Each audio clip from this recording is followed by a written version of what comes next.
कहीं खुशी कहीं गम। किसानों के संदर्भ में दो बातें हम आपको बताने जा रहे हैं। पहले हम खुशी की बात करते हैं। कोंदो और कुटकी ये दो प्रकार के बाजरे की फसलें हैं जिन्हें छोटी बाजरा फसलें भी कहा जाता है। ये फसलें पोषक तत्वों से भरपूर होती हैं जिन्हें सूखी जमीन पर उगाया जाता है। इन्हें पारंपरिक रूप से मध्य प्रदेश जैसे राज्यों में आदिवासी समुदाय उगाते हैं और इनसे दलिया, उपमा और पुलाव जैसे कई व्यंजन बनते हैं। अब ये तो बात हो गई जानकारी की। अब एक जरूरी खबर आप जान लीजिए जो अच्छी खबर है।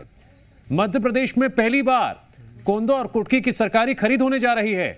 आजादी के बाद यह पहला मौका होगा जब दमोह जिले में समर्थन मूल्य पर कोंदो और कुटकी फसल को सरकार समर्थन मूल्य पर खरीदेगी। राज्य शासन के निर्देश के बाद जिले भर में उपार्जन केंद्र बनाए गए हैं।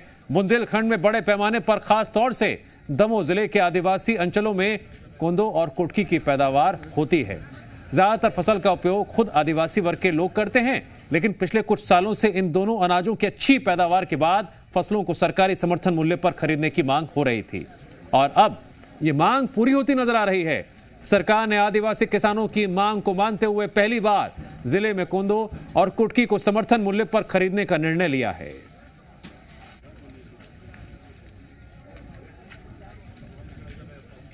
इस प्रकार का कोई राज्य शासन का निर्णय नहीं हुआ है। यदि राज्य शासन का इस प्रकार का जब भी निर्णय होता है तो हम उसका परिपालन सुनिश्चित कराएंगे। तो कोंदो कुटकी के लिए जो है ज़रूर जो भी इसके किसान हैं जिन्होंने इसको बोया है उन लोगों से मेरा अनुरोध है कि वो इस उपार्जन प्रक्रिया का लाभ लें। हम लोग ज्वार बाजरा के लिए भी प्रयासरत हैं कि उसकी भी समर्थन मूल्य पे हमारे जिले में खरीदी हो जाए। हम प्रयास अपनी तरफ से पूरा कर रहे हैं और यदि वो सफल होता है तो फिर ज्वार बाजरा के लिए भी हमारे किसानों को लाभ मिलेगा।